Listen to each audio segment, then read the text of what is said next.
सिर्फ हिंदू आस्था के प्रतीकों के विरुद्ध बोलते हैं विपक्षी नेता। तमिलनाडु में कांग्रेस डीएमके पर बरसे पीएम मोदी। शक्ति के विनाश के राहुल गांधी के बयान को भाजपा ने आगामी लोकसभा चुनाव का बड़ा मुद्दा बना दिया है।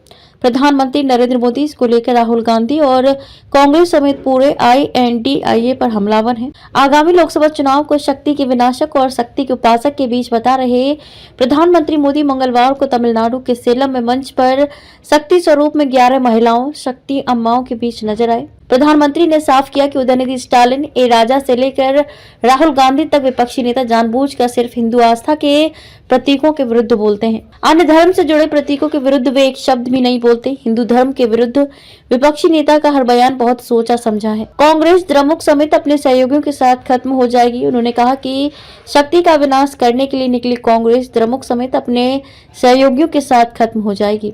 प्रधानमंत्री मोदी ने सलेम में माताओं और बहनों को फिर शक्ति स्वरूपा बताते हुए तमिलनाडु में मदुरई से लेकर कन्याकुमारी तक देवी से जुड़े मंदिरों को गिनाया।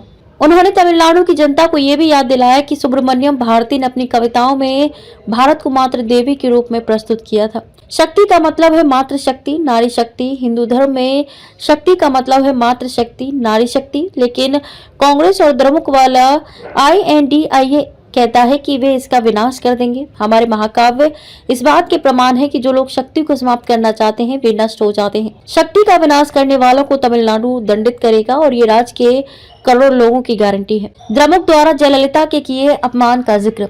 मोदी ने तमिलनाडु की पूर्व मुख्यमंत्री जयललिता के महिला होने के कारण द्रमुक द्वारा किए अपमान का भी जिक्र किया। उन्होंने कहा कि ये कांग्रेस और द्रमुक की नारी विरोधी मानसिकता को दर्शाता है। रैली में बड़ी संख्या में उपस्थित महिलाओं की ओर इंगित करते हुए प्रधानमंत्री मोदी ने पिछले 10 वर्षों में अपनी सरकार द्वारा महिला सशक्तिकरण के लिए उठाए गए कदमों को भी गिनाया।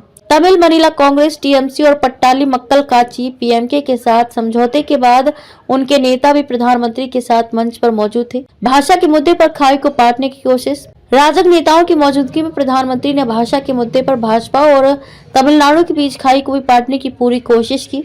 इस सिलसिले में उन्होंने भारत की आजादी के प्रतीक बने सेंगोल का भी जिक्र किया। उन्होंने कहा कि तमिलनाडु के मठों से जुड़े सेंगोल को संसद में स्थापित करने का भी कांग्रेस और उसके सहयोगियों ने विरोध किया था। उन्होंने महिला आरक्षण विधेयक का भी विरोध किया था। तमिल को यथोचित सम्मान दिए जाने की जरूरत बताई। इसी तरह से उन्होंने दुनिया की सबसे पुरानी भाषा तमिल को यथोचित सम्मान दिए जाने की जरूरत बताई। ध्यान देने की बात है कि संयुक्त राष्ट्र संघ में पहली बार प्रधानमंत्री मोदी ने तमिल भाषा में बोलकर वैश्विक पटल पर उसकी पहचान बनाने की कोशिश की थी। तमिलनाडु में अपनी रैलियों में भारी भीड़ की ओर इशारा करते उन्होंने कहा कि इसे देखकर कांग्रेस और द्रमुक नेताओं की नींद उड़ गई है।